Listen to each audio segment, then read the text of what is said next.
Hi, fourth graders. We are on our last lesson about managing strong feelings. Not our last lesson for Wednesdays, but our last one for managing strong feelings. And here's what we need to talk about today. We need to finish talking about, so how do I actually use these ideas in my real life when real things are happening? And so we're going to talk about some real examples of things that might happen to you and how you could use our strategies for managing those strong feelings. Remember, we're all going to feel strong feelings. We can't make that stop.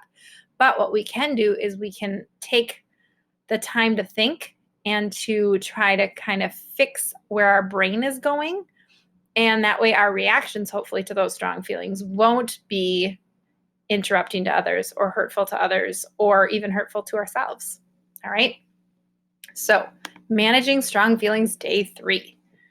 So, if you look at this poster, it says how to calm down, and it has the steps for what we need to do. But let's remember that when we have strong feelings, right, our body sends a message to part of our brain, and it's kind of on the bottom part of our brain, and it's the part that only feels. It only reacts, it doesn't think. And that's part of the problem. If we feel that anger and we don't think about it, we're going to do something that we might regret, right? Or if we feel that embarrassment and we don't think about it, we're going to react in a way that we wish we hadn't, right? So we need to activate the part that thinks, the top part of our brain, so that we make better decisions. Okay, if we do that, then we can use this poster to help us out. So, how to calm down. I noticed that the person on there is using some self talk, they're using some counting. Both of those are great. But I like the bottom because the bottom tells me kind of the steps I need to take. Because sometimes we might do that, I can do it, or the counting, but we might forget the first 2 steps. So, the very first thing we need to do when we have those strong feelings is we need to stop ourselves and use that signal. Notice it and give ourselves the signal to say, hey, I'm having a strong feeling. Remember, I told you my signal is I tap my leg. Some people might snap their fingers. Some people might take that deep breath. That might be their signal. Some people might actually, in their brain, say to themselves, like Maya from our videos the last 2 weeks, stop. Stop. You know you're having this feeling. Okay. Then the second one is, what are you feeling? Right? Strong feelings can be a lot of things. Excitement is a strong feeling, but excitement can cause you to do something that you maybe don't want to do. If you're so excited for the field trip that you, forget to get in line with your class like you're supposed to, you might get lost, right? So the feeling doesn't have to even be a bad feeling or a negative feeling. It's just a strong feeling. So name it. What is it? Is it frustration? Is it sadness? Is it excitement? Right? Is it stressed? Like I have too much to do, right? Name it. And then the last part is calm down. And there are 3 things they said on there that can help us calm down. Breathing, because remember, our lungs want to go and breathe really, really fast. We want to take nice, deep breaths because that helps get oxygen to the rest of our body, but especially to our brain. And it helps to tell those other parts of our body to just stop and calm down, right? It helps to calm down our heart. It helps to stop the sweating that might be happening or the heat we feel on our skin, all those sorts of things, the tightness in our muscles. Then counting can help me to make good decisions without doing it like really fast, right? So I might give myself the signal, tap my leg, and then go 1, deep breath, 2, deep breath, right? Get to 5, get to 10. You don't want to count to 125. Then people might start going, what is going on? Why is that person counting so much, right? But you do want to do some counting and then some positive self-talk. You can do this. It's going to be okay. Don't worry. Okay? So let's think about some examples.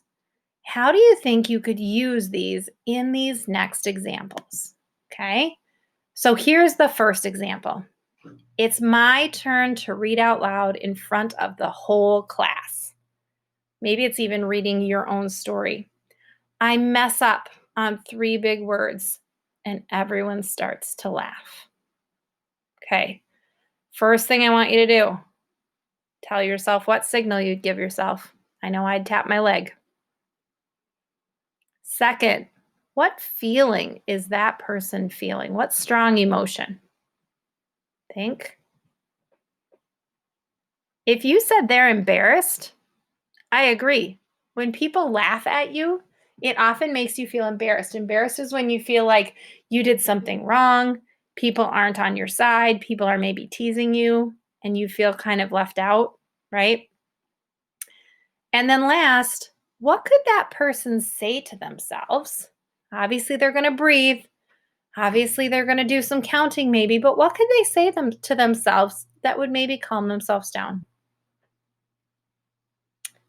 I know I might say something like, well, I made a mistake on 3 words, but look at how many I got right.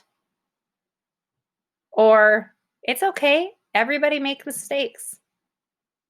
Or this is why I keep practicing reading. I just want to get better. Right? If I don't tell myself those things, I might tell myself things like, man, you're dumb. Oh, you don't even know how to do that.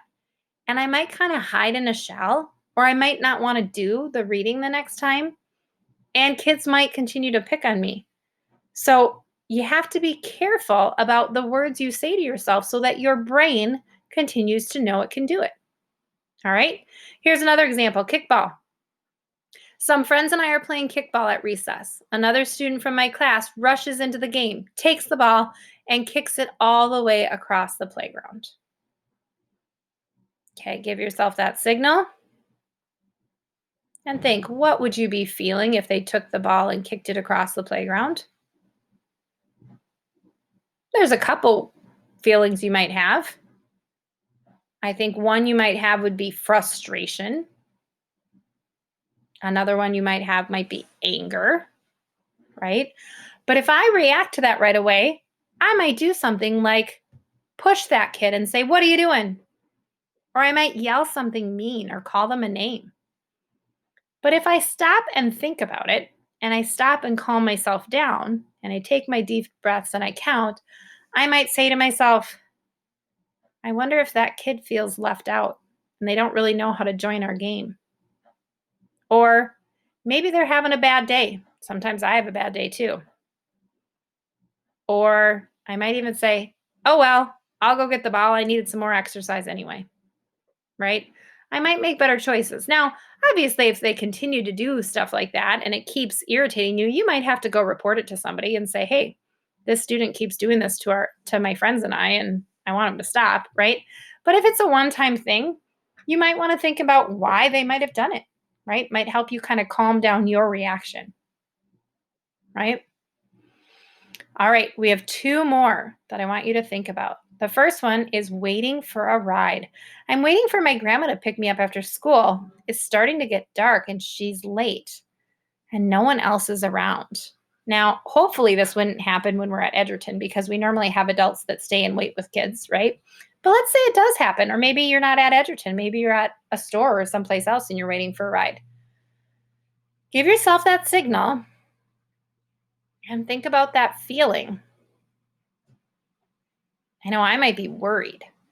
I might wonder what happened to my grandma. Another feeling you might feel is scared or afraid, right? What happens if she doesn't show up? Now, if I count and I take those deep breaths and I start talking to myself, I might say things like, it's okay, you've gotten a ride from her lots of times. You know she'll be here. Or I might think, hey, I have my phone in my backpack. I could call her, right? I might make a good decision about what I could do. If I don't calm down and I get really scared, I might start crying, right? Which is okay. But if I'm crying and then don't pay attention to what's going on, I might miss that my grandma actually pulled up, right? But I also might start talking to somebody about getting a ride from them, and it might not be somebody that I know very well. And that's not a very good decision, right?